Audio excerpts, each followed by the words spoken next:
Salut et bienvenue. On se retrouve aujourd'hui pour décortiquer ensemble la toute nouvelle liste de l'équipe nationale marocaine. Exactement. C'est un moment important parce que les matchs qui arrivent en septembre contre le Niger et la Zambie, ils sont vraiment décisifs. Oui, cruciaux même. Surtout celui contre le Niger. Une victoire et hop, ça pourrait nous ouvrir les portes d'une troisième Coupe du Monde d'affilée. Ce serait historique. Ah oui, carrément historique. Et puis cette liste, elle tombe à quelques mois de la Coupe d'Afrique, donc forcément chaque choix est analysé, scruté. C'est ça. Notre mission aujourd'hui, c'est vraiment de plonger dedans. Qui est là? Qui manque? Quels sont les points forts? Et puis, les points faibles, les déséquilibres peut-être. Comprendre un peu la stratégie. C'est ça, comprendre les choix du sélectionneur à l'approche de la CAN. Parfait. Alors, on y va. On commence par les gardiens.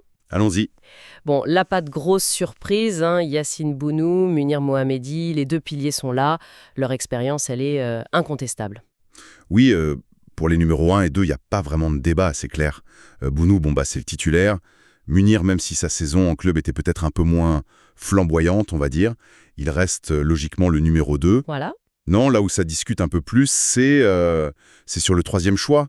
C'est Mehdi El Aharar qui est sélectionné. Oui, et c'est intéressant ça, parce qu'on a l'impression qu'il y a une sorte de tendance là, non? Ce poste de numéro 3, on dirait que c'est un peu la récompense du moment pour le gardien en forme du championnat local. Ou C'est tout à fait ça. On a vu passer Moutichi, Chiab, Benabid avant lui. El Aharar, il sort de très bonnes performances. Il a brillé en CHAN, le championnat d'Afrique des Nations. Donc voilà, il est récompensé. Mais du coup, la question c'est... La question, c'est est-ce que ce poste doit servir à préparer l'avenir Annie? Parce que Bounou, Mohamedi, ils ont 34 ans tous les deux. Ou est-ce que c'est juste pour récompenser la forme du moment? C'est ça, surtout que Mehdi Benabid, lui, il a 27 ans. Il semblait bien installé comme numéro 3 désigné, un peu l'option pour l'avenir, avant d'avoir ses soucis en club. Exactement, Benabid était vu comme ça. Donc, le choix d'El Harar, qui a 24 ans et qui est en pleine forme, est-ce que c'est juste une récompense ponctuelle ou est-ce que ça remet en cause le statut de Benabid? Sans oublier les autres jeunes qui poussent derrière, comme Bella Rouge à Braga, qui a 23 ans. Oui, Bellarouch aussi. C'est un peu le dilemme, tu vois. Préparer l'avenir ou récompenser la dynamique. Pour ce rassemblement, le staff a choisi la dynamique apparemment. Mais ce poste numéro 3, ça reste un peu un sujet où le court terme l'emporte souvent. Un choix qui fait parler donc. Mais bon, si les gardiens soulèvent quelques questions, c'est rien à côté de la défense, j'ai l'impression. Ah, la défense. Là, on touche au cœur du paradoxe, je trouve. D'un côté, t'as une richesse, une abondance incroyable sur les côtés, Ah oui. et de l'autre, une vraie inquiétude sur l'axe central. Commençons par le positif, les côtés. C'est assez bluffant quand même. Achraf Hakimi, on le présente plus. Peut-être le meilleur latéral droit du monde. Oui, difficile de dire le contraire. Et à gauche, Yaya Atiatala El Karouani, lui, il est en feu en ce début de saison. Ses stats en préliminaire d'Europa League, c'est 1 but, 4 passes décisives en 5 matchs. C'est énorme pour un latéral. C'est énorme, oui. Et cette capacité à apporter offensivement, à débloquer des matchs, c'est hyper précieux, surtout contre les équipes qui jouent bas face au Maroc. Et c'est pas fini. Derrière eux, il y a encore du monde. Omar Hilali, le jeune de l'Espagnol, qui progresse bien, Mohamed Chibi, Ayoub Ben Lamri, des doublures solides, expérimentées. Ça fait 5 latéraux en tout. 5, oui. Et ça, alors même que Mazraoui et Aznou sont pas là. C'est une vraie usine à talent, ce poste. C'est une profusion, c'est clair. 5 latéraux, c'est beaucoup, tu l'as dit. Peut-être pour anticiper la fatigue, gérer la condition de Ben Lamri, ou peut-être pour la polyvalence d'Hilali, qui peut jouer des deux côtés, voire dépanner dans l'axe. Ah oui, il l'a déjà fait, c'est vrai. Oui, et plutôt bien d'ailleurs. Mais ce qui frappe, c'est vraiment le contraste énorme avec la défense centrale. C'est là que ça coince, hein. Naïs Aguerd, c'est le patron, pas de souci là-dessus. Mais sa forme, elle dépend aussi de West Ham et le début de saison est un peu compliqué pour eux. Oui, c'est ça. Et surtout, la grosse question, la question à 1 million d'euros, qui pour jouer à côté de lui? Et là, Et là, on n'a toujours pas de réponse vraiment claire. Adam Massina semble être l'option numéro 1 pour le sélectionneur en ce moment. mais il divise, non? Oui, il divise. Déjà, il est gaucher, comme Aguerd, c'est pas l'idéal pour l'équilibre. Et surtout, techniquement, dans la première relance, c'est limité. C'est souvent pointé du doigt, et ça peut être un vrai frein pour construire le jeu depuis l'arrière. Et derrière Massina, Eliamik et Dari, ils sont vus plus comme des remplaçants, c'est ça? Pas vraiment des titulaires potentiels. C'est un peu ça, oui. Regragui lui-même a dit qu'il cherchait encore le successeur de Saïs. Saïs apportait ce leadership et aussi une qualité de relance qu'on ne retrouve pas forcément. Mais alors, les autres options testées, Abkar, Arcas, ça n'a pas convaincu?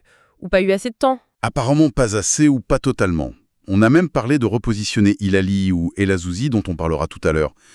Mais on sent que le sélectionneur hésite à faire des paris, des bricolages comme on dit, si près de la CAN. Pourtant, ce problème de l'axe et de la relance, ça fait un moment qu'il est identifié. Ne pas tester plus de choses, quitte à lancer des jeunes comme Al-Helal, Aïd Boudlal, ou tenter ces repositionnements, c'est pas un peu risqué? C'est tout le débat. La stratégie actuelle, elle semble privilégier la stabilité. Les joueurs qui sont déjà dans le groupe, même s'ils ne sont pas parfaits pour le poste, on mise sur le connu plutôt que d'ouvrir la porte à de nouveaux profils qui pourraient peut-être mieux coller aux besoins.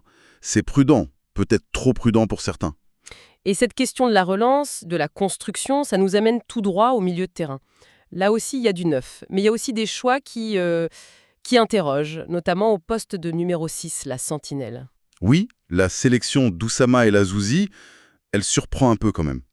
Très peu de temps de jeu depuis les JO, il revient de blessure, il n'a pas joué une minute cette saison avec Auxerre.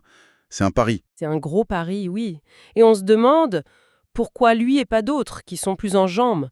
On pense à Rimat, le capitaine des phares, régulier, bon en chant, un profil différent d'Amrabat, ou même Tergaline, qui lui a justement cette qualité de première passe. Oui, pourquoi El Azouzi? Bon, il y a peut-être la confiance du coach envers cette génération olympique qu'il connaît par cœur, peut-être sa polyvalence aussi. On l'a vu dépanner en défense centrale au JO, et ça pourrait être une option vu les soucis dans l'axe. C'est une possibilité. Ou alors, est-ce qu'il y a d'autres raisons, peut-être moins sportives, pour l'absence de Rimat malgré son niveau? Difficile de savoir de l'extérieur. En tout cas, ne pas prendre Tergaline qui a cette qualité de passe vers l'avant alors qu'on dit que la relance est un point faible. Ça pose question sur les priorités. Est-ce qu'on mise tout sur la solidité d'Amrabat, quitte à accepter ses limites dans la construction? C'est possible. Amrabat reste essentiel, bien sûr, mais il n'est pas irréprochable non plus et il a eu des moments plus difficiles. Mais ce choix d'El Azouzi, qui manque cruellement de rythme, plutôt qu'un Ikrimat en forme et expérimenté, ça détonne un peu avec la logique de récompense vue pour El Arar, le gardien. Ouais, il y a une question de cohérence peut-être? Et puis, il y a un vrai risque à compter sur un joueur qui n'a pas joué du tout pour des matchs aussi importants. Faut espérer qu'il retrouve vite le rythme. Passons au milieu relayeur, les numéros 8. Là, par contre, bonne nouvelle avec l'arrivée de Naël El Ainaoui. Ça suscite beaucoup d'attentes. Ah oui, Naël El Ainaoui, c'est très prometteur, un vrai profil box-to-box. Puissant physiquement, capable de se projeter, de gratter des ballons et même de marquer. C'est peut-être le joueur qui peut amener cet équilibre qui manquait parfois au milieu. Une vraie plus-value potentielle par rapport à Amela, par exemple. On l'imagine bien aux côtés d'Amrabat, non? L'un qui sécurise, l'autre qui apporte le surnombre devant. Ça pourrait libérer les créatifs comme Ounahi, El Kanous. C'est l'idée, oui.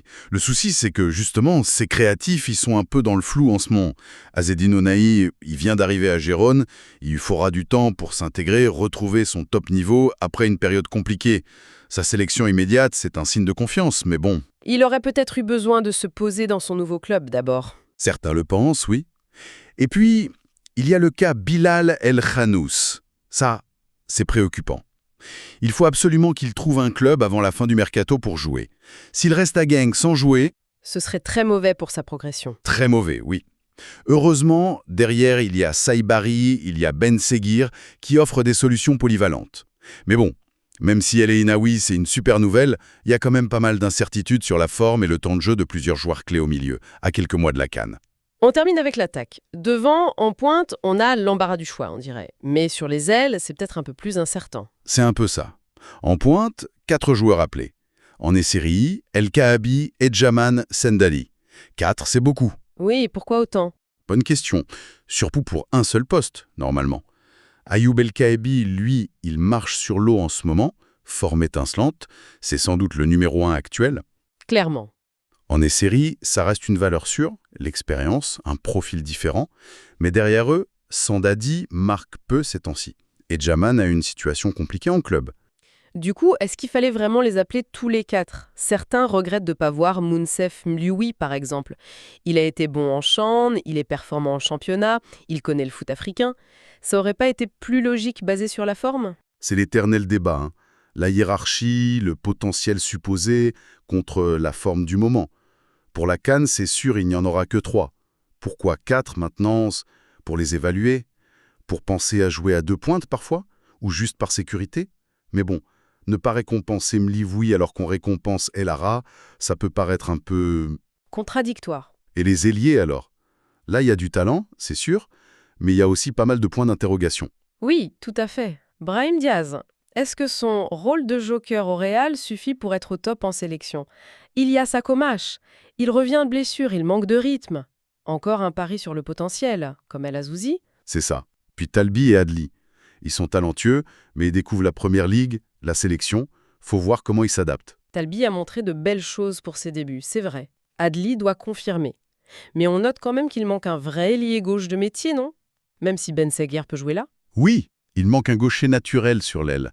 Et puis, globalement, il y a beaucoup d'incertitudes sur la condition physique, le temps de jeu réel de tous ces joueurs offensifs dans les prochaines semaines, sans oublier la concurrence potentielle si Ziyech, Bouffal et Zalzouli reviennent. C'est un secteur avec un potentiel énorme, mais peu de certitudes sur la forme immédiate. Bon, si on prend un peu de recul sur toute cette liste, quelle philosophie générale tu vois se dégager à l'approche de la CAN? J'ai l'impression qu'il y a une forme de pragmatisme, peut-être même un peu de conservatisme. Le sélectionneur s'appuie sur son noyau dur, les joueurs qu'il connaît, une hiérarchie assez établie.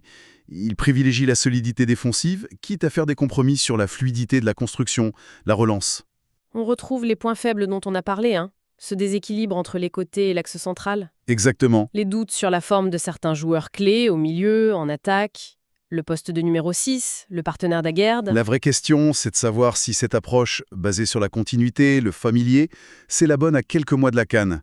Est-ce que ça suffit pour régler les problèmes qu'on a identifiés, surtout en défense centrale et dans la construction?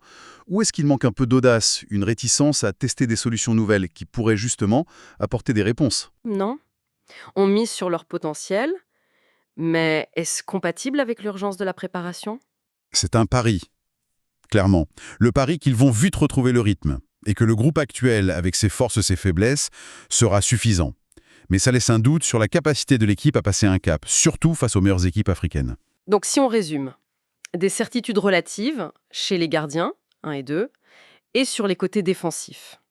Un gros chantier en défense centrale, un milieu renforcé par El Ainaoui, mais avec des questions sur le 6 et la forme des créatifs, une attaque avec beaucoup d'options en pointe, mais des incertitudes sur les ailes. C'est ça. Et du coup, ce rassemblement de septembre, il va être hyper important. Pas juste pour la qualif au mondial, mais surtout pour commencer à avoir des réponses avant la CAN. Il va falloir être très attentif aux compos, aux animations, aux performances. Et ça nous amène à une dernière réflexion. À l'approche de la CAN, le temps presse, les faiblesses sont là, on les connaît, l'axe, la construction. Est-ce que cette stratégie de continuité, de s'appuyer sur les joueurs connus, même s'ils ne sont pas au top ou pas parfaitement adaptés, est-ce que c'est le plus sûr? Ou est-ce qu'il ne faudrait pas, justement, oser un peu plus, tenter des paris sur de nouvelles têtes, de nouvelles tactiques pour vraiment viser le titre? Est-ce que le pragmatisme suffit pour gagner une CAN? Ou est-ce qu'il faut un grain de folie, une prise de risque pour aller chercher le trophée en Côte d'Ivoire? C'est la question qui va nous occuper dans les mois à venir, je crois. On la laisse ouverte. Merci de nous avoir écoutés pour cette analyse.